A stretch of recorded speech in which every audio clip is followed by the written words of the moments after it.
What's up, everybody? Matt Gajewski here, back again with the Stokastic Fantasy Football YouTube channel. Yes, not Awesemo any longer. Stokastic, we are undergoing a rebrand, and you will start seeing that more and more. But I am here today to talk to you guys about some value tight ends. And with me to do so is Nick Lepri. You can follow him on Twitter at Notorious Fantasy. Myself, I'm on Twitter at Matt_Gajewski. A really fun topic, and one where we've been able to find a lot of value. I mean, even just recent years, Robert Tonyan, Dawson Knox, there's a lot of good players in this range. But before we get started, Nick, how you doing today?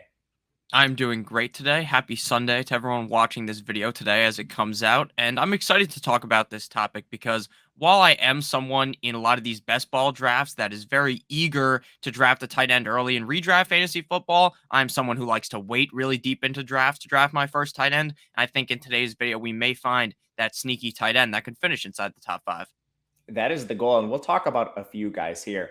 Before we get started, make sure to hit that thumbs up button, subscribe to the channel, and hit the notification bell so you know when this and all other content goes live. And just for housekeeping purposes, we will be referring to underdog ADP when we discuss these players. So if it's a little different in your league, that's okay. We'll be using underdog, and we'll talk about them a little later in the show. But before we get started, Nick, there's a guy that's quickly rising up boards, and you and I got hit pretty hard by this. Gronk officially retired. So I just want to ask you about Cameron Brate. Right now, he's technically in this late round range. His ADP is 180.2. That's not really accurate. He's rising a lot higher than that in a lot of drafts. So I anticipate he'll probably be a top 150 player by the time the season starts if there's no additions and Gronk actually stays retired in Tampa Bay. So I just want to get your thoughts on the whole situation there with Gronk actually retiring. Yeah, we talked about this 2 days ago when we were planning this video out, and his ADP was 198.5. So his ADP is going to continue to rise. And if I'm being honest with you guys, I'm still very confident that Rob Gronkowski is going to play this season. Will it be week one? Probably not. But I think eventually during this season, Gronk will come back. Tom Brady will call him up, especially if Godwin doesn't return until a little bit deeper into the season. I really do expect Gronk to come back. So I am not on the Cameron Brate train. I understand the upside, but if I'm being honest with you, I just don't think he's all that great of a player. If OJ Howard was still there, maybe I would have bought into OJ Howard because we have seen him be productive in years prior. But with Cameron Brate, I'm staying away right now. I mean, it's tough. He's not a full-time player. He never has been. He's a guy that doesn't really line up in line. He's not a blocker. He's essentially a situational receiver they use playing the tight Yeah. end position. He's a little older in his career, and you might be looking at a timeshare either way. Like, he's not going to step into the Gronk role. And then behind him, it's like, do they have any other players that could potentially step up into the Gronk role? Well, they drafted a ton of tight ends, but none of them really came with significant capital. The best is Cade Otton, who came out of Washington in the fourth round, which again, I mean, a fourth round rookie tight end, you're not expecting him to play a lot for this team. They drafted Cole Keith out of Minnesota, who I would do a lot of college football analysis for this company. Cole Keith is a pure blocker. So, I mean, outside of that, you're looking at Cody McElroy, who's like a preseason hero. This tight end room is pretty bleak. And in my opinion, it's probably going to be a timeshare. Any last thoughts? Yeah, I mean, I understand why people are taking a shot on him, right? Because he is the perceived number one tight end there. But for me, I'm just staying away. I think his ADP is going to go egregiously much higher than it is right now, right? You said it was at 180. It'll probably be at like 130 in August if Gronk isn't back. And to me, that is just ridiculous. Yeah, it's a little rich. You're drafting him just based on the attachment to the offense and Tom Brady. But let's actually dive into some late round tight ends we really like. We're going to talk about five today, and I want to start with the player that I particularly like. It's David Njoku coming off the board at an ADP of 162.4. He's currently tight end 18. So this is very much one of your late round sleepers. But we know the deal with Njoku. He's been with Cleveland for a while now. He played out his full rookie contract, and they decided to extend him, a player that formerly had first round draft capital and has been hyper athletic. He's just kind of been in a logjam at the position for this team, but they've invested in him. They no longer have Austin Hooper. It looks like he could be in line for a full allotment of snaps this year and routes. So David Njoku is a guy I'm a little bit bullish on. And there's hidden upside if Deshaun Watson ends up only suspended like half the season. You might get some pretty good quarterback play for this Cleveland offense as a whole. Overall, talk to me about Njoku, and do you feel the same as me? Yeah, I definitely like David Njoku. I've liked him throughout his whole career, but last year he kind of got screwed over. Or maybe it wasn't last year, it was the year prior, whenever they brought in Austin Hooper. And with Austin Hooper there, it really was just a tight end carousel. There was really no way to predict who the true number one tight end was on the team. Plus, last season we had some very poor quarterback play from Baker Mayfield. I actually think Baker Mayfield is better than he played last year, but I think his shoulder injury did hamper him a lot last season. But when it comes to David Njoku, they paid him the big bucks. They gave him the fat contract that he obviously wanted. Is he actually worth that contract? I'm not even sure because we haven't even really seen him really excel at the NFL level. But what I do know is that I think David Njoku was an excellent talent coming out of college. I think in the situation he is in, he could do the best with it. I do understand that Jacoby Brissett could be the starter all season long, and that does give me the heebie-jeebies. I'm a little bit nervous about that. But if Deshaun Watson could return maybe for 6 games this season, maybe half of the season, then David Njoku could see a huge boost at the end of the season. I'm not as excited about David Njoku as you, but I do understand the reasoning as to liking him. And I do think if I was doing maybe 20 redraft leagues, I probably would draft him at least once or twice.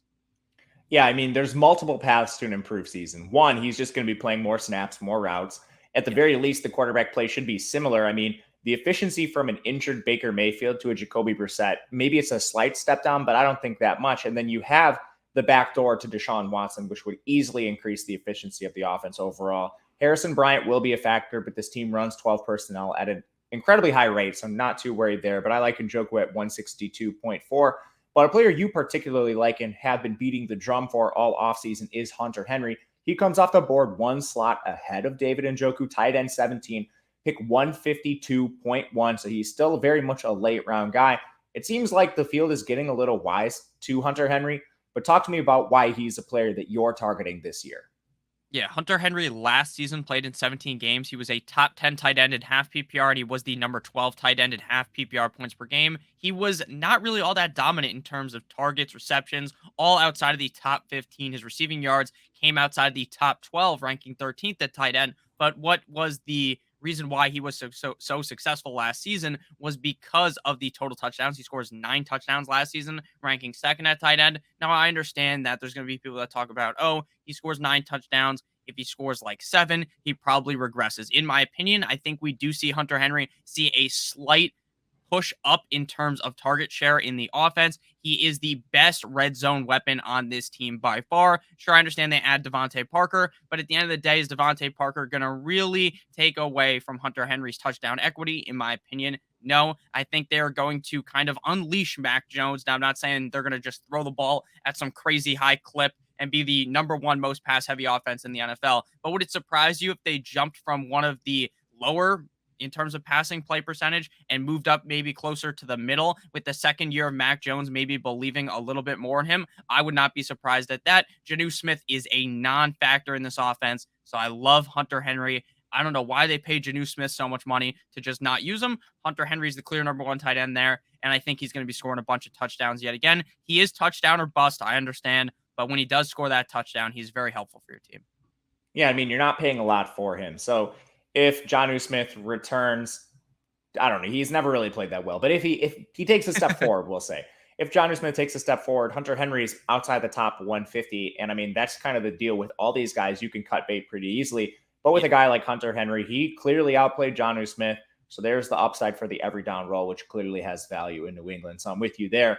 A player to me that makes no sense whatsoever is Tyler Higbee. He's tight end 20. His ADP is 165.9. Sure, he doesn't have the upside of your Travis Kelce's, your Kyle Pitts, your George Kittles, but he's about as steady as they come. He's an every down player. He's attached to an explosive LA Rams offense, and there's a lot of touchdown equity there, which is going to give you steady production and upside for spike weeks when he catches touchdowns. So for him to be going tight end 20 is kind of ridiculous to me. When you look at the players ahead of him, there might be a higher ceiling for these guys, but there's also a lot of bust equity. Like Gerald Everett might be in a timeshare. I personally like Gerald Everett, but we'll keep going down the list. David Njoku, there's certainly some bust equity there if the QB doesn't pan out. Hunter Henry could be in a timeshare. I don't see it, but maybe. Akwe Budum could be in a timeshare in Denver. They spent a lot of capital on another tight end. Robert Tonyan, he's coming off the injury. Cole Kmet, like this one doesn't make any sense to me. Cole Kmet at tight end 14, but Tyler Higbee at tight end 20. they're the same player. They're both an every down, like non-dynamic tight end. But Cole Kmet's on the Bears. I have no idea why he's going this high and he's going ahead of Tyler Higbee. This is just unbelievable to me. So getting a player that's this steady this late, it's kind of surprising. But do you agree with me on this, or am I crazy? No, I don't think you're crazy. I think Tyler Higbee is one of the safest tight ends in all of fantasy football. He is also kind of hitched to one of the great offenses in the NFL. I understand they won the Super Bowl last year. Maybe they're not the best offense because their defense is very strong, but they obviously have a quarterback that is very talented and they have some weapons around him. Tyler Higbee has been a guy that we have seen really break out in terms of fantasy football. He has yet to really crack that top five, yet to be that top five guy. But this year, potentially, could he be a top five tight end? 100%. I think he's super safe. Maybe his ceiling is not tight end number one. I don't think any of these guys being drafted in this spot are going to finish as the number one tight end, right? That would be pretty fucking crazy to say. That'd be pretty crazy to happen, especially with just how talented those top five guys are at the tight end position. For me, it'd be really hard to see any of these guys be the number one tight end. But if there was a guy, you could really see Tyler Higbee potentially doing that if his target share increases in the offense and the offense continues on that same trajectory of potentially being the number one offense in the NFL. Now, I think with Cam Akers back, they are going to commit a little bit more to the run, and maybe that does hurt the potential of Tyler Higbee scoring a lot of touchdowns, but I still feel he is very safe. And I really, just like you, I don't understand why he's going so late. I have a lot of him in best ball, and if his ADP stays like that in redraft leagues, I'm going to be scooping him up a ton. Yeah, I see the concerns. I mean, they were 14th in pass rates. It's like they're not going to regress to being like the Ravens or anything. Maybe they regress a few percentage points, but they should be a fairly balanced team overall. Higbee, like you said, he's not the most efficient, but he doesn't need to be. He's in an every down role with the LA Rams. So tight end 20, a little bit ridiculous to me. But before we go any further, I want to talk to you about our presenting sponsor, Underdog. Nick and I have been referencing them basically all the time throughout this show. And that's because they're the best place to play fantasy football in the summer months. They just unveiled Best Ball Mania 3, which is a tournament that has a $10 million prize pool. And that's it. All you have to do is draft your team. No management, no waivers, no trades. All you do is draft it. They set the lineup every single week with the highest scoring players. And then at the end of the year, the team with the most points wins. Last year's Best Ball Mania Championship team was drafted in June, so there's no time to wait. Underdog doubles your first deposit up to $100 as well when you use the promo code AWESEMO. That's good for 4 entries into the Best Ball Mania 3. Just head to underdogfantasy.com or the App Store, or even click the link in the video description. Use that promo code AWESEMO, and you can take advantage of that promo. All right, let's continue down the list with a player you like in Gerald Everett, coming off the board right now as pick, let's see, his ADP moves slightly. It's 164.8 right now. That's tight at 19. He's actually one spot ahead of Tyler Higbee for the LA Chargers. Everett, I think the deal with him is he's always kind of been a receiving tight end. He's never been a full complement of snaps player, but in the role he plays, he doesn't need to be. He's on the field for the snaps that are most valuable, and now he's moving to an offense that is led by Justin Herbert. So I think we're expecting a rise in efficiency for Gerald Everett. Don't think he'll be a full-time player, but at tight at 19, there's still a ton of value here. Talk to me about Everett. Yeah, with Gerald Everett, like you said, he's never really been the guy in every offense. And I'm not even sure he's going to be the guy in LA, right? Just like you're saying, there's going to be some type of a snap share, right? They have Gerald Everett as the tight end number 1, Donald Parham, Trey McKitty as well. Donald Parham is like the king of scoring in those random Sunday night games that they get, like the king of those DFS showdown slates. He always scores in those games. But, that's not every game for the Chargers. I really think that Gerald Everett is going to be the number 1 guy in terms of targets in this tight end room. We have seen the Chargers be quite effective in the past with the tight end position, obviously dating back to Phillip Rivers. That doesn't fucking matter, though. New head coach, new quarterback. I just thought it would be an interesting point to make. But at the end of the day, I think Gerald Everett with Justin Herbert, this is going to be one of the better offenses in the NFL. Again, this is a similar play to Hunter Henry. You are heavily betting, in my opinion, on the touchdown equity with this tight end. Now, unlike Hunter Henry, Gerald Everett has never really been the guy scoring a lot of touchdowns, right? 4 touchdowns in 2021, 1 in 2020, 2 the other 3 years from 2019 to 2017. So we haven't truly seen Gerald Everett be the guy like I think he will be in LA. I think this will be his highest usage yet in his career now for the Chargers, and I truly believe that it's kind of shocking that you can get a piece of this Chargers offense that should be seeing some decent usage, especially in the red zone this late in the draft. I understand Austin Eckler is going to score a million touchdowns probably, but I still think Gerald Everett will be able to get his. And if you are drafting one of these dumpster dive tight ends, one of these value tight ends, then you should probably just draft two of them if you're going back this deep in the draft. So I think Gerald Everett is a fine number one or number two tight end, especially if you have someone else who you can play the matchups with. Yeah, absolutely. I mean, when you look at Jared Cook in his age 34 season, he caught 48 passes for 564 yards and 4 scores. I kind of view that as the floor for Everett. I mean, Cook was in a timeshare with Parm last year. They used multiple tight ends, but with Everett, you have a much younger player, a player who lines up in the slot quite a bit. And I mean, a team that still is kind of searching for that wide receiver 3. I think Everett could take a chunk of those snaps and routes. So he's a player I think with just pure upside at this point, and he also has a little bit of safety baked in. So he's a player I like. Any last words on Everett? Yeah, your point about Jared Cook, I really like Jared Cook a ton his whole career, but like you said, he was definitely significantly older. Gerald Everett is only 28. Now, I know you might be thinking, Nick, only 28 isn't that old in the NFL today. That's not old at all. In reality, this guy could play until he's like 35. So Gerald Everett will be just fine at 28 years old. Yeah, I agree with you 100%. And that takes me to our last player we will discuss today. It is Hayden Hurst, a player who's moved around a lot in his career. Currently, he's coming off the board, tight end 24.